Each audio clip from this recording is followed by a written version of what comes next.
Hi, magandang araw po sa inyong lahat. Magandang umaga po sa inyong lahat. Tingnan po natin kung ano po ang mababasa natin o makikita natin sa reading of the day, no? Tingnan po natin using this Rose Oracle. Bago po ito, tingnan po natin kung ano po ang mensahe na darating po sa iyo ngayong araw na ito. Kamusta po ang tulog nyo? I hope na nakapagpahinga po kayo ng maayos at sana po ay napanood nyo na po yung first, second, third reading bago po kayo tumalon sa reading na ito. Tingnan naman po natin kung ano po ang makikita natin sa first reading of the day. Now, for the meantime, wag nyo po itong i-skip, no, dahil dito po ako kumukuha.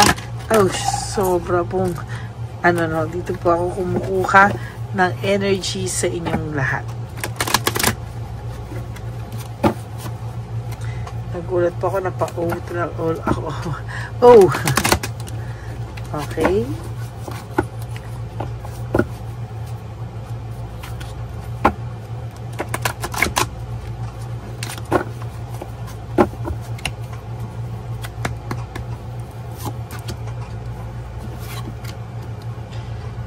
So, this is a temple of rose, no? Ibig sabihin lang po nito ay merong mga activation o mga tao na gustong mag-activate. Maybe may mga tao na ikaw ay blinak, may mga tao na kayo ay talagang ini-stalk, no, sa Facebook gamit po ang minsan tino-tolerate pa ng ibang kamag-anak to o pamilya, no, na i-tolerate ka kasi alam naman nila na talagang tinitingnan din nila o marites din sila kung ano na po ang iyong ginagawa, no. For the meantime, talagang nakikita ko na may nag-i-stalk po talaga sa iyo at gusto ka pong balikan, ano. So nakikita ko po medyo mahirap po, no, na talagang makapag-desisyon sa mga oras na to, pero sa tingin ko po ay mahihirapan po siya kung lalo siyang hindi gagawa ng paraan ngayon, no. So the Rose of Venus, ito naman po ay tungkol sa alignment, no. Alignment flow po, no. Talagang magkakahanap ka na ng relationship na very harmonious. Kasi sa nangyari po sa iyo sa relationship na to, pati po pamilya niya ay pinagkaisahan ka, no. Pati po pamilya nito ay nakisawsaw at talagang sa nakita ko po, naramdaman mo po na parang wala kang kakampi at parang kang hirap na hirap po sa buhay mo, no. Parang ang pakiramdam niya, siya po yan, parang ang pakiramdam niya ay hirap na hirap po siya at hindi po siya, wala siyang kakampi. Parang feeling niya po ngayon ay siya ay mag-isa. Feeling niya po yung mga tao o pamilya niya na talagang nagsulsol at nakialam sa kanya. Ngayon po, wala po sila nung malungkot na siya, no? Nung mag-aaway-away o pati sila ngayon ay nagtitiisan, no? Hindi po nila alam ang kanilang gagawin, no? Nakikita din po nila na malungkot po itong taong na to. Kaya para pakiramdam nila, kailangan din po itong taong to masagot lahat ng katanungan niya. Kasi ngayon po ito ay naiisip ka, pero hanggang dun lang po ang kanyang isip. At talagang sad po yung soul niya. Talaga iniisip ka po niya. And talagang hindi kanya makakalimutan. The child within, no? Ito po ay may pagka gentleman, innocent at sa ibang tao, no, na parang pag tinignan siya, wow, ang bait-bait naman ito, napaka-gentleman, napaka-maayos, pero sa totoo lang po, no, hindi po nila alam na pag nag-away kayo, grabe po ito sa iyo magsalita, no. For some of you, talagang hindi mo po malulunok yung mga salita niya, no. Sa nakikita ko rin po, talagang tuloy-tuloy mo lang daw po yan, no? Tuloy-tuloy mo lang daw po yan pag move on mo. There will come a time, ayan po, na ikaw ay talagang magaganda. It's all about good, it's all about to happen, the good news, no. Keep going, no. Talagang anuhin mo lang po, ayusin mo lang po yung buhay mo. At talagang darating po ang araw na kailangan mo kasing tanggapin ang mga bagay na ito. Kailangan mo pong tanggapin ito. Whatever God's will, kailangan po nating tanggapin yan, ano? At hindi po tayo malulungkot talaga na sobra. Ayan, no? Kailangan daw po i-embrace mo yung mga iyong imperfections. Ganyan din po yung person mo. No, kaya natakot po ito kasi po pakiramdam niya po ay makakalimutan na siya dahil parang feeling niya naging haggard na siya, no? Parang hindi niya po alam kung ano po yung mangyayari sa mga susunod na panahon, kaya siya po ay matinding nagme-meditate sa ngayon, no?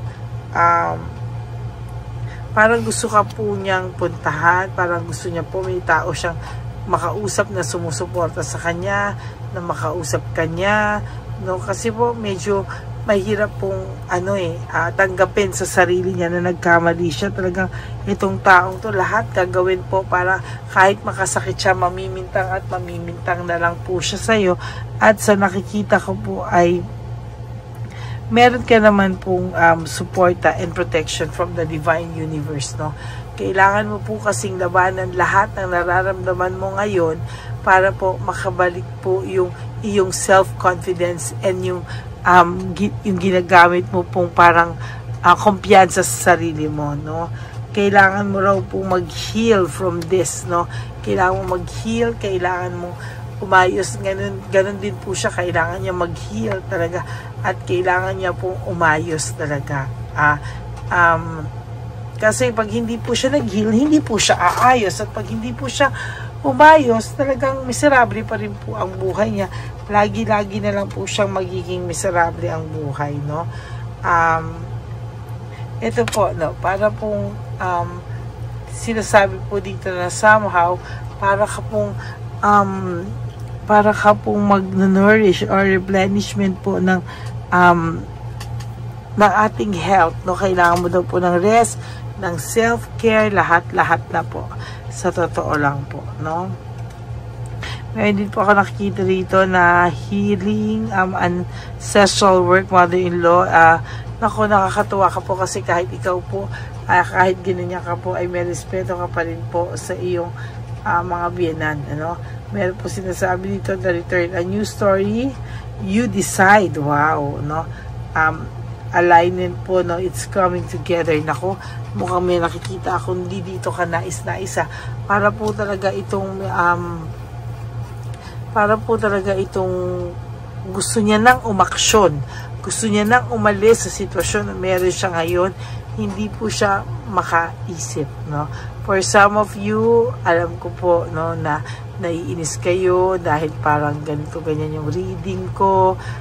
Talagang nakikita ko yung mga kasalanan niya. Kaya yung iba ayaw na manood kasi parang feeling na binubuking ko pa sa kanila yung kanilang mga persons, no? At talagang true enough, minsan kahit ganon babalik sila, sasabihin niya, ay totoo pala po yung mga sinabi mo sa akin, no?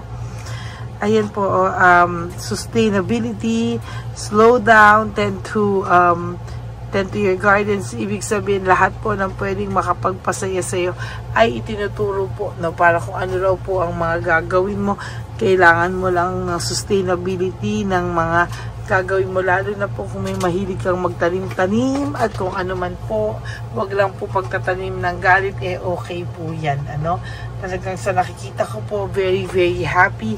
At talagang there will come a time na yung lungkot po niyang nararamdaman pag nakausap ka niya ay mawawala pong parang bula, no? Ayan, no?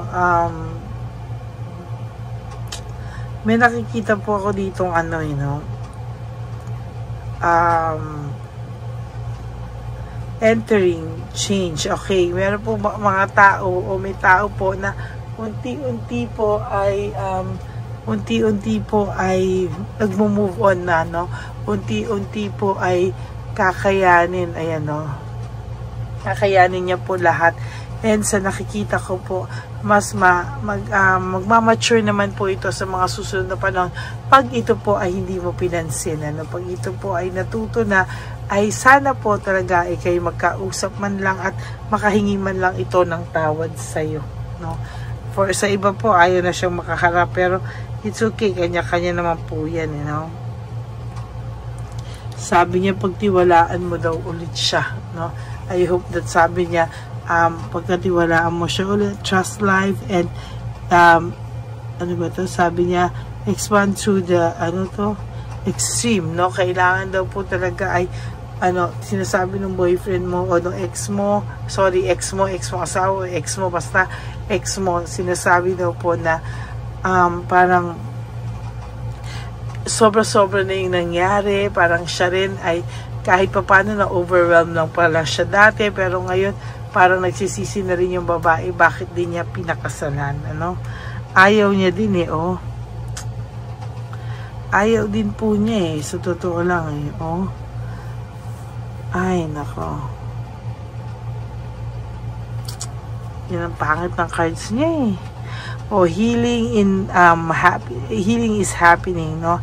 Sa totoo lang, ngayon po, kayo po ay hinihil, dapat ng tadhana, no? Unti-unti talagang yung destiny po pumupunta sa iyo. Parang sinasabi mo, hindi na ako ganong kasakit, hindi na ganong kasakit yung nararamdaman ko, pero naiisip mo pa din, no? Pero, bakit ganyan yan bakit ganyan siya kabilis sa iyo, yung epekto sa iyo, no? Because meron talagang nagbabantay sa iyo na anytime po na kailanganin mo ay nandyan sa tabi mo, no? Alam ko hindi kayo naniniwala sa mga ganyan, pero sa totoo lang may bantay ka po. Nakikita ko po na good spirit at napakabait po, no? Talagang hindi ka po niya gustong iwanan.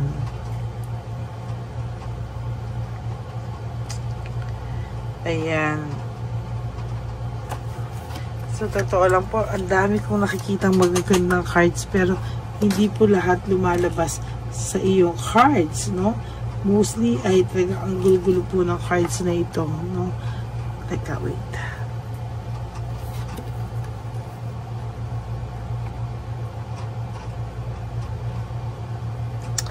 Ayan, no, yung mga plano nyo pong nasira, no? Hindi niya daw po sinasadya. Santraw talaga ay makapag-usap kayo ng wala siyang takot, no? Wala siyang takot sa dibdib niya sa mga kanyang pinagagagawa po sa iyo, no? Talagang ma-realize po nila yung tulong mo sa sandali na parang wala ka na talaga din, no? Parang nalulungkot ka din, no? Yan po ang ating first reading of the day. Medyo mabigat po yung aura niya. Parang ugali nila at ang tapang ng ugali mo, no? Okay, that's it for your first reading. I hope na naka-resonate po kayo, and if you do, can you please give me a like and comment down below, and please click the bell, no, para updated po kayo sa ating mga latest uploads, no? Kaya maraming salamat po sa inyong lahat. Okay, for those of you who would like to have a private reading with me, you can message me po at Lady Lee Elena. That's Ladyly Elena. Nasa dulo po yan na ating video. Diyan nyo po ako ma-contact. That's my only official and legit FB account. Maraming pong salamat sa inyo. At nilagay ko rin po dyan yung fake account ng Lady Elena, kung saan ay makikita nyo po na nandyan po ang ating nakakashock na talagang subscriber talaga. Kaya maraming salamat po sa inyong lahat. And sana po, no, lagi niyo po isipin yung sinabi ko na live your life one day at a time. Huwag po muna kayo masyado mag-isip, no, because tomorrow is another day. Yan po ang nakikita natin. Kaya dapat po be grateful kahit palagi po tayong pinoprotektahan ng Panginoon natin. So maraming salamat po sa inyong lahat. And ako po ay nagpapasalamat dahil no skipping of ads po ang ating mga Lady Elena ever faithful na family, no? Lady Elena family.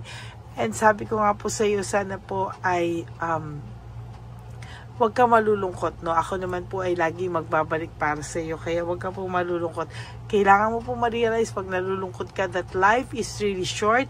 Don't make it shorter by stressing yourself from all the pains and heartaches na binigay sa iyo ng kahapon. Just surrender everything to the divine universe and just let go and let God write your life and love story. Ako po ay magbabalik for another set of reading mamayang mamaya's for second reading of the day, at mamaya po ulit na third reading for the day bago po tayo dumagtaw sa fourth reading of the day. Okay, maraming salamat po sa inyo, and God bless you all, and I love you all from the bottom of my heart. mag-iingat po kayo ngayong Thursday ng hapon. Okay? God bless you. I love you all. Bye! Okay, update po, may nagpanggap pong subscriber natin na siya po ay magpapahula sa fake na Lady Elena, kaya ayan, hinihingan po siya ng $80 at ang cell po niya ay nabigay at nakuha. Ang pangalan niya po sa cell ay Julian Albert, no? Siya po ay may cell account din, kaya mag-iingat po kayo. Ayan po, no, kung sino man po yung scammer na Julian Albert na yan, no, iinsensuhan po natin yan para siya po ay makonsensya. Kung wala man po siyang konsensya, at least po bumalik sa kanya lahat po ng kanyang ginagawa, at maling-mali po yan, ano. Basahin niyo po lahat yan, makikita niyo po, ayan po ang cell number niya at Julian Albert na yan, ano, para po talagang ma-report din po natin yan na siya ay gumagamit ng cell account na Julian Albert. Mag-ingat po kayo, ayan po yung number niya, ayan po yung pangalan niya. Huwag po kayong magpauto. Nakita nyo naman po, no, napakalayo po ng pangalan ko sa pangalan ng pinagsisendan nyo po ng account o ng pera. Kaya mag-ingat po kayo at beware sa scammer na to. At talagang ayan po, pinost ko po ang kanyang pangalan dito para maging babala po sa inyong lahat. Maraming salamat po. At mag-ingat po kayo, pakireport po ang page na yan, ang messenger niya na Lady Elena. Maraming salamat po and God bless you all.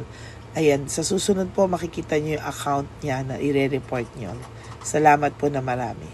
Magandang gabi po ulit sa inyong lahat. Ako po ay muling nagpapaalala sa inyo na mayroon pong lumalabas sa FB at Messenger account na fake account po, no, nang hihingi po ng $25 through PayPal at hindi po yan totoo. Huwag po kayong maniwala dyan. At pag sinabi mo po na gusto ko pong marinig ang boses nyo or makita kayo, ang sasabihin po ay magbibigay kami ng link. Buksan mo yan at pagkatapos ay makikita mo ako. Huwag po kayong maniniwala dahil yan po ay hindi totoo. Yan po ay isang malaking scam na pag binuksan nyo po ay mahahack po lahat sa inyo. Mahahack po ang inyong mga personal details. Lahat ay mahahack. Ako po ay nalulungkot na ito po ay nangyari, ngunit sa talagang may mga tao pong masasama at may mga tao po talagang hindi makatiis na hindi gumawa ng masama sa ibang tao. Pero maging aware po sana kayo, tulungan niyo po ako, i-report po natin yung fake na yan at sa FB para siya po ay mawala na at wala na po siyang